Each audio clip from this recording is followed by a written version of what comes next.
Hi, it's been a while.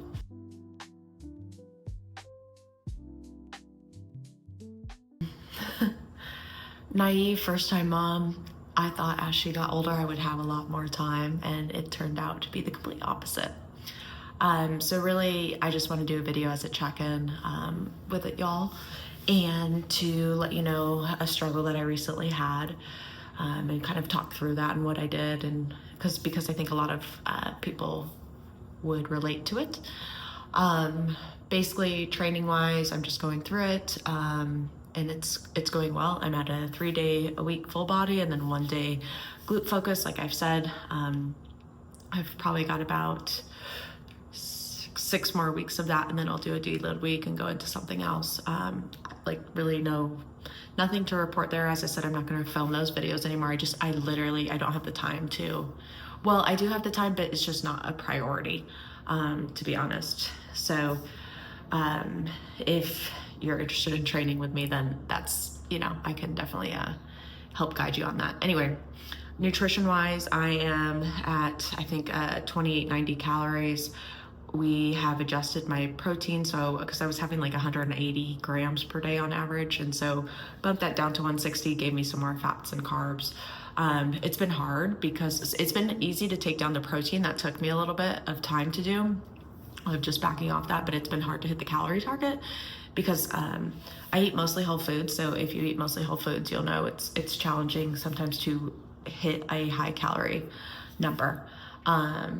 So because you have so much volume that you have to eat, whereas if, like, for example, you have a McDonald's cheeseburger or something like that, like that's a very calorically dense piece, as opposed to like if I made a burger at home with some sweet potato, avocado, no bun, some tomato, then that's still like maybe 500 calories, as opposed to that burger itself is just 500, but now I've got the sweet potatoes. Like there's a lot more volume that I could have.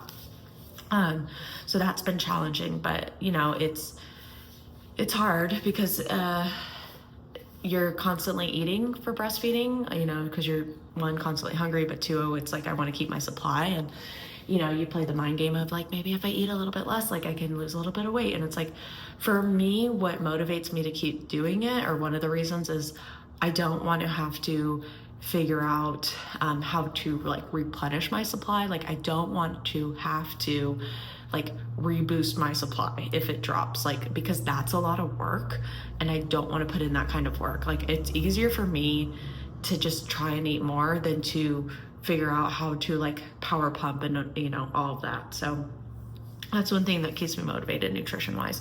I feel good. I'm not seeing too many body comp changes, and that's one thing that I wanted to talk about. Is the other week, I don't know, I was like, man, I think I'm getting leaner, like I'm feeling pretty good, this is really great. Like the scale's not really moving, but sometimes that's not important.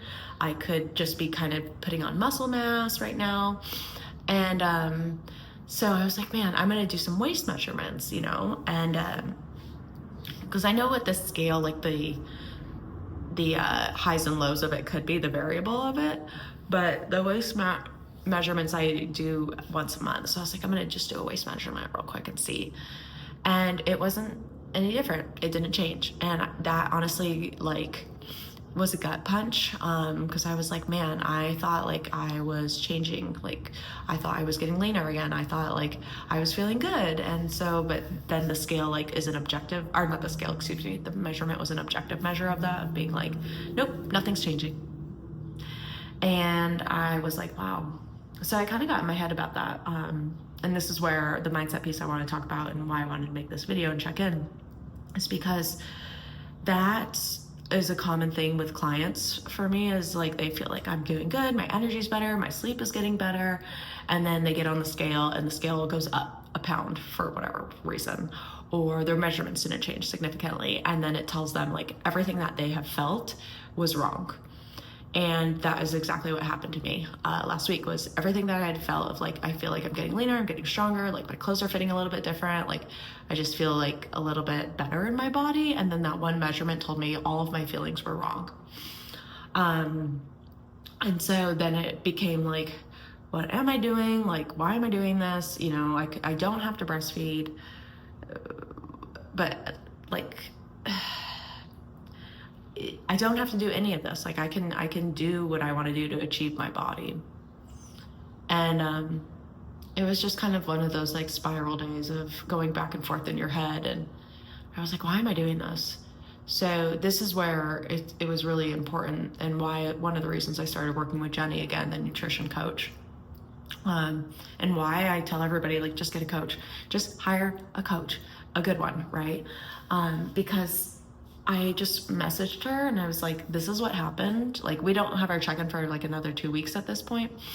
And I was like, this is what happened. You know, I was feeling really good. I thought like things were changing. Calories have been good. The scale's been staying the same. So I'm probably at maintenance, give or take.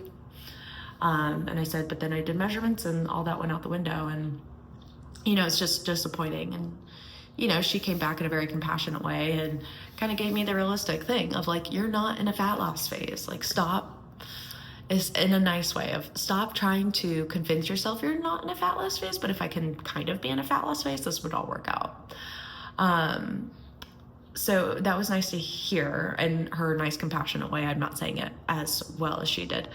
And then like breastfeeding, like your goal is to breastfeed, like you need the calories to do that. And if your supply is good, great.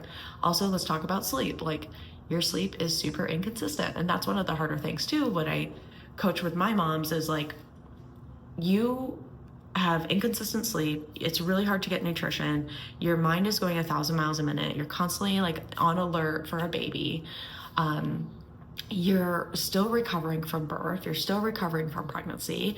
You're still trying to like now get back to work because we're past that 12-week phase. So that's going to take an emotional toll. Like, there's all of these energy kind of buckets that are happening and circuits that are happening that you're not taking into account for. And then you want to go into a fat loss phase. Like, that takes a lot of planning. That takes a lot of time. That takes a lot of like looking ahead at menus, looking ahead at your calories or the way you're going to track, looking ahead at like your availability and what you're got coming up or have planning up, like vacations and trips and travel and dinners out and kind of like client interactions and whatnot, depending on what your job is. And so like you want to add that stress on top of what's happening now. So where I'm going with that is to say, like, I'm experiencing all those same things. So I get it, because you're like, man, but if I could just lose the weight, then like this would be so much better. Like, a lot of my insecurities would be taken care of. And it's like, yes, but if you're focusing on the weight loss, like you're adding an additional stress. And we don't think of weight loss as a stress, but it is. Like, under eating, because you are under eating, is an additional stress on your body. And that's why I really don't like to take clients through a fat loss phase until like their sleep is more consistent, until we hit our protein goals, until we're getting our fiber, until we're hitting consistent calories, until we know what our maintenance is. And then we know our stress levels, we know how to manage them. We have other ways of coping besides exercise or alcohol or just kind of like numbing out or scrolling our phone. So it's interesting, because I would do this for somebody else, right, as I said before, but for me it's somehow different, and it's not. And so that was kind of a reality check of like, okay, so I sat in a day of like being disappointed, but then the next day I was like, all right, well, what am I working on? I'm working on getting strong AF. Like, if I'm gonna be eating this amount of calories, let's get strong. Let's like lose some weight. Let's feel good. Let's like bring the baby into the gym so she can get used to it. So that way when she's older, it's not like, what the heck is going on in here? Like, it's not some novice experience for her. So let's eat these calories. Let's see if I can hit this target. Let's see if I can focus more on getting comfortable having more carbs and fats than I've ever had in my life. Like, I'm having like 300 plus grams of carbs, which if you track your calories, that's a lot. So it's really just like challenging myself to be outside of my norm and my comfort zone, which I think is so interesting because it's so relatable to my client. Like, it's like, you know, you don't think about it and then you start going through it and you're like, oh man, like I get it. Like, it's so, everything is so uncomfortable, but pushing through it has given me like so much more in return. So like being able to eat that amount of calories has given me like enough fuel to like be doing my workouts, enough fuel to like have enough breast milk for my baby. It's given me more energy probably than I realize that I have.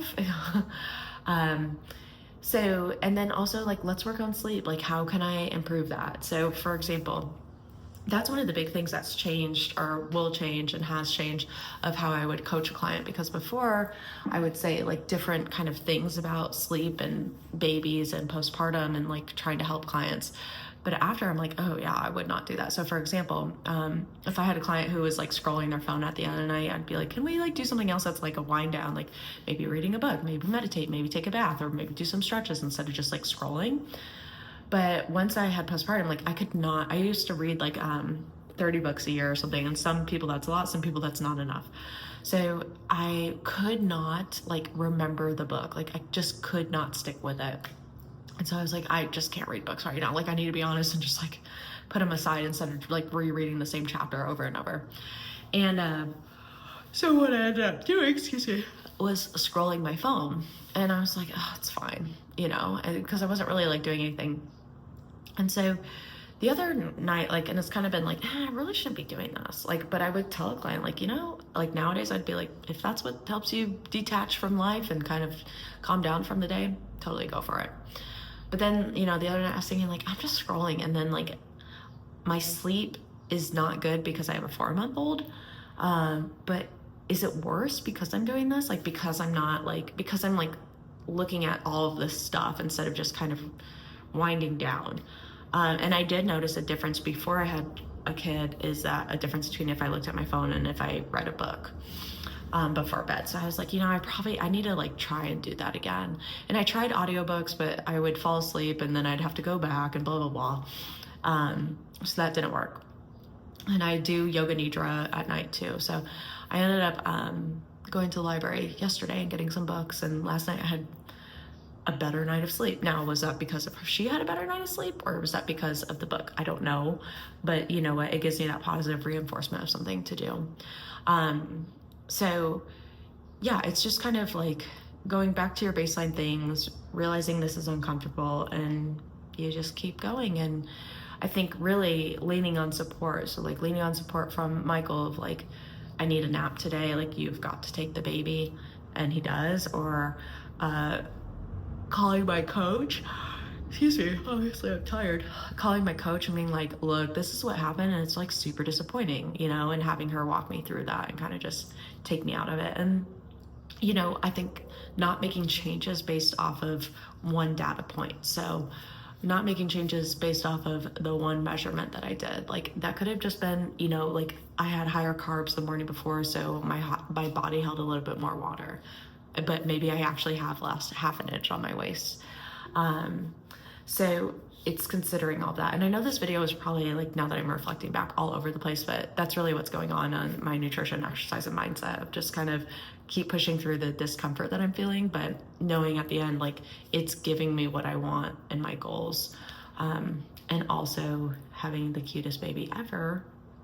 She's sleeping right now because she woke up too early. But I hope that's helpful. I know I'm sorry I haven't like been making videos. Like, I honestly, nothing's really going on besides I'm not sleeping. Or, well, I'm sleeping inconsistently, and I'm just trying to get through all the tasks that I have to do. I made a post on Instagram about, you know, just some life updates of trying to get consistent sleep when I can, trying to eat when I can, trying to move when I can, and trying to hang out with my baby and just get to know her more and more, and make sure I still have a relationship with my significant other at the end of the day. So now that I'm like back to an office job, and then I've taken on more clients as well, so I've started kind of opening up those floodgates. Like, it just, that's where my energy is mostly going, rather than like social media. And I think that's okay. Social media has never been a huge part of my business. It's always been just kind of like a presence, so that way I have presence on the internet, or somebody like wants to look me up, they know what I'm about and like my training style and a little bit about me. But it wasn't my main driver, and I'm pretty proud of that, because social media, as you guys know, is so wishy-washy and what we should be doing, the body image things that we should be feeling, and all of that crap. So yeah, that's it. So I'll post as I go. I have a video recommendation from somebody, so I'll make that when I can, and we'll go from there. All right, we'll see you next time.